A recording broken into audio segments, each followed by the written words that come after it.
ದೇವೇಗೌಡರು. ಹ್ಮ್ ಅಷ್ಟು ಅಪ್ಪಟ ಹೆಣ್ಣು ಮಗಳು ಅಂದ್ರೆ ಅಪ್ಪಟ ಗ್ರಾಮೀಣ ಸಂಸ್ಕಾರದ ಸೊಗಡಿನ ಅಪ್ಪಟ ಹೆಣ್ಣು ಮಗಳು ಆಕೆ. ಹ್ಮ್ ಹ್ಮ್ ಹ್ಮ್ ಹ್ಮ್ ಸರ್, ಈಗ ಆಸ್ಪತ್ರೆಯಲ್ಲಿ ದೇವೇಗೌಡರು ಕೂಡ ಇದ್ದಾರೆ.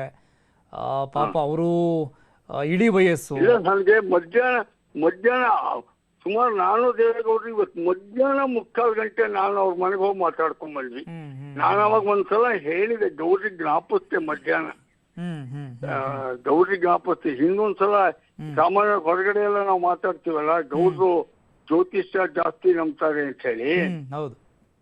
ಹಾಗಾಗಿ ಈಗ ನನ್ಗೊಂದು 5 ವರ್ಷದ ಕೆಳಗೆ ಗೌಡ್ರು ಮಾತಾಡ್ತಾ ಹಾಗೇ ನಾವು ಆತ್ಮೀಯವಾಗಿ ಅನೇಕ ವಿಷಯಗಳು ಮಾತಾಡ್ತಾ ಇರೋ ಸಂದರ್ಭದೊಳಗಡೆನಲ್ಲಿ ಬಹುಶಃ ನನ್ನ ಹೆಂಡತಿದು ಮುತ್ತೈದೆ ಸಾವಾಗುತ್ತೆ ಅಂತ ಯಾರೋ ಹೇಳಿದ್ದಾರೆ ಕಣೋ ಅಂತ ಹೇಳ್ತಾ ಇದ್ರು. ನಾನಿವತ್ ಮಧ್ಯಾಹ್ನ ಜ್ಞಾಪಿಸ್ತೆ ಗೌಡ್ರಿಗೆ, ಈ ಒಂದ್ಸಲ ಹೇಳಿದ್ವಿ ನನಗೆ ಯಾಕೋ ಹಾಗೆ ಅನ್ನಿಸ್ತಾ ಇದೆ ಅಂತ ಇವತ್ತು ಮಧ್ಯಾಹ್ನ ಮಾತಾಡಿದೆ. ಸರ್, ಈಗ ಗೌಡ್ರು ಆಸ್ಪತ್ರೆ ಒಳಗಡೆ ಇದ್ದಾರೆ. ಚೆನ್ನಮ್ಮ ಅವರ ಕೈ ಹಿಡ್ಕೊಂಡು ಕಣ್ಣೀರ್ ಹಾಕ್ತಾ ಇದ್ದಾರೆ ಅನ್ನೋ ಮಾಹಿತಿ ಬರ್ತಿದೆ ನಮಗೆ. ತಮ್ಮ ಬಗ್ಗೆ ಈಗ ಹೆಂಡತಿ ಮುಂದೆ ಹೊಗಳಕ್ಕಾಗಿಲ್ಲ ಅಂದ್ರೂ ಕೂಡ ತಾವು ತುಂಬಾ ಅವಿನಾಭಾವ ಸಂಬಂಧ ಹೊಂದಿದಂಥವ್ರು ದೇವೇಗೌಡರ ಜೊತೆಗೆ. ಯಾವತ್ತಾದ್ರೂ ಏನಾದ್ರೂ ಹೇಳಿದ್ಕೊಂಡಿದ್ರ ಅವ್ರ ಬಗ್ಗೆ, ಚೆನ್ನಮ್ಮ ಅವ್ರ ಬಗ್ಗೆ? ಅಂದ್ರೆ ಹೇಳ್ಕೊಳ್ಳೋದು ಅಂದ್ರೆ ಹೆಂಡತಿ ಅಂದ್ರೆ ಹೇಗೆ ಹೇಗೆ ಸಂಸಾರ ನಿಭಾಯಿಸೋದಾಗಿರಬಹುದು, ಅವರಿಗೆ ಸಪೋರ್ಟ್ ಮಾಡಿರುವಂತ ಏನೇನ್ ಹೇಳಿದೆ ಇದನ್ನೆಲ್ಲ ಅವ್ರು ನನ್ನ ಹತ್ರ ನನ್ನ ಹೆಂಡತಿ ಇರೋ ಹೊತ್ತಿಗೆ ಒಂದು ಅರ್ಧ ಸಮಸ್ಯೆಗಳಿಲ್ಲ ಕಣಪ್ಪ. ಎಲ್ಲಾ ಮನೇನೂ ನಿಭಾಯಿಸ್ಕೊಂಡು ಹೋಗ್ತಾಳೆ, ಸಂಸಾರನೂ ನಿಭಾಯಿಸ್ಕೊಂಡು ಹೋಗ್ತಾಳೆ. ನಮ್ ಕ್ಷೇತ್ರದ ಜನಗಳು ಬಂದವ್ರದ್ದು ಕೂಡ ಅವಳೇ ಕಷ್ಟ ಸುಖ ಕೇಳ್ಕೊಂಡು ನನ್ನ ಹೊರೆ ಕಮ್ಮಿ ಮಾಡ್ತಾಳೆ. ಆಮೇಲೆ ನಮ್ ಕುಟುಂಬದ ಒಳಗಡೆನಲ್ಲಿ ಅವಳೊಂದು ದೊಡ್ಡ ಶಕ್ತಿ. ಎಲ್ರೂ ಒಟ್ಟಿಗೆ ತಗೊಂಡು ಹೋಗೋಕೆ ನನ್ನ ಕೈಲಾಗಿಂತ ಹೆಚ್ಚೆ ಅವಳದೇ ಬುದ್ಧಿವಂತಿಕೆ, ಅವಳ ನಡವಳಿಕೆ. ಅದೇ ಕಾರಣ ಅಂತ ಸುಮಾರು ಸಲ ಗೌಡ್ರು ತಮ್ಮ ಹೆಂಡತಿಯ ಬಗ್ಗೆ ಮತ್ತು ತಮ್ಮ ಬೆಳವಣಿಗೆಗೆ ಹೆಂಡತಿ ಹೇಗೆ ಸಹಕಾರಿಯಾಗಿದ್ದಾಳೆ ಅನ್ನೋದನ್ನ ಸುಮಾರು ಸಲ ನಮ್ ಜೊತೆ ಹೇಳ್ಕೊಂಡಿದ್ದಾರೆ.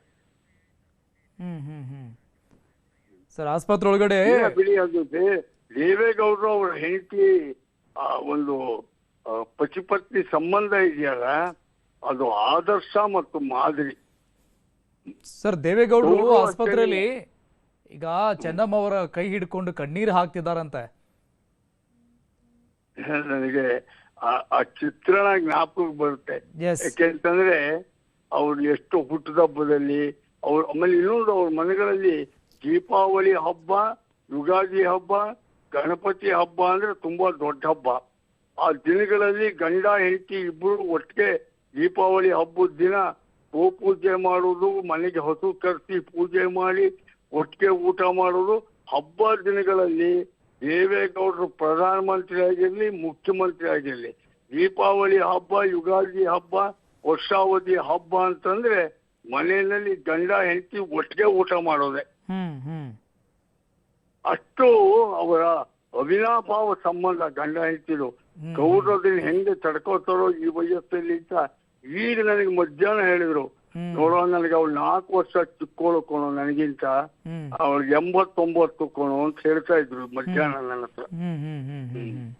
ಈಗ್ಲೂ ಒಟ್ಟಿಗೆ ಊಟ ಮಾಡ್ತಾ ಇದ್ದಾರೆ ಸರ್ ಅವರು? ರಾತ್ರಿ ಹೊತ್ತು ಹೆಚ್ಚು ಕಮ್ಮಿ ಪ್ರತಿ ರಾತ್ರಿ ಒಟ್ಟಿಗೆನೆ ಊಟ ಇಬ್ಬರದುವೆ. ಪ್ರತಿ ರಾತ್ರಿ ಇಬ್ಬರು ಒಟ್ಟಿಗೆನೆ ಊಟ ಮಾಡ್ತಾ ಇದ್ರು. ಸರ್, ದೇವೇಗೌಡರಾಗಿರಬಹುದು, ಕುಮಾರಸ್ವಾಮಿ ಅವರಾಗಿರಬಹುದು, ಅವ್ರ ಮಕ್ಕಳು ಪೊಲಿಟಿಷಿಯನ್ಸ್ ಆಗಿರುವಂಥದ್ದು, ಅವರಿಗೆ ಸಜೆಷನ್ಸ್ಗಳನ್ನು ಕೂಡ ಕೊಡ್ತಿದ್ರ ಚೆನ್ನಮ್ಮ ಅವರು? ಹೆಂಗಿರ್ಬೇಕು, ಜನರ ಜೊತೆ ಹೆಂಗ್ ನಡ್ಕೋಬೇಕು, ಬುದ್ಧಿ ಮಾತು ಹೇಳೋದು ಅಂತಾರಲ್ಲ. ಅಲ್ಲ, ಖಂಡಿತವಾಗ್ಲು ಅದನ್ನೇ. ಅದು ರೇವಣ್ಣ ಇರ್ಬೋದು, ಕುಮಾರಣ್ಣ ಇರ್ಬೋದು, ಅಥವಾ ನಿಖಿಲ್ ಇರ್ಬೋದು, ಪ್ರಜ್ವಲ್ ಇರ್ಬೋದು, ಯಾವುದೇ ರಾಜಕೀಯ ಸಾರ್ವಜನಿಕ ಬದುಕಿಗೆ ಬಂದ್ರೆ ಅವರು ತೋರಿಸ್ತಾ ಇದ್ದುದು ಗೌಡ್ರ ತರ ಇರಪ್ಪ, ಗೌಡ್ರ ತರ ಇರಿ ಅಂತ ಹೇಳ್ತಾ ಇದ್ರು. ಗೌಡ್ರ ತರನೇ ಇರ್ಬೇಕು ನೀವೆಲ್ಲರೂ, ಜನಗಳ ಜೊತೆಗಿರ್ಬೇಕು, ಜನಗಳ ಪ್ರೀತಿ ಗಳಿಸ್ಬೇಕು ಅನ್ನೋ ತರದಲ್ಲೇ ಅವ್ರು ಹೇಳ್ತಿದ್ದವರು.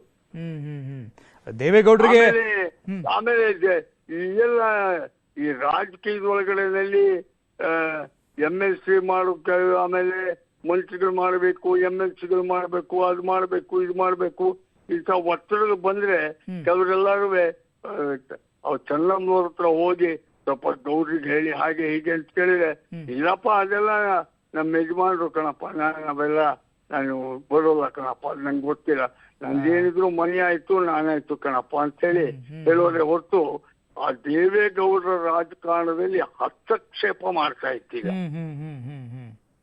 ನೀವು ಹೇಳ್ತಿರೋದು ನೋಡಿದ್ರೆ ಸರ್, ಒಂದು ಪ್ರಧಾನಿಯವರ ಪತ್ನಿ ಆಗಿದ್ದಿದ್ರೂ ಕೂಡ, ಅಥವಾ ಅವರ ಮಗ ಕುಮಾರಸ್ವಾಮಿ ಅವರು CM ಆಗಿದ್ರು ಅಂತ ಇದ್ರೂ ಕೂಡ ಸಾದಾ ಸೀದಾ ಹಳ್ಳಿ ಹೆಣ್ಮಗಳು ಅನ್ನೋ ರೀತಿಯಲ್ಲಿ ಜೀವನ ಮಾಡಿದಂಥವ್ರು ಚೆನ್ನಮ್ಮ ಅವರಲ್ವಾ? ಖಂಡಿತ ರೀ, ಖಂಡಿತ. ಅದ್ರೊಳಗಡೆ ಎರಡು ಮಾತಿಲ್ಲ ರೀ.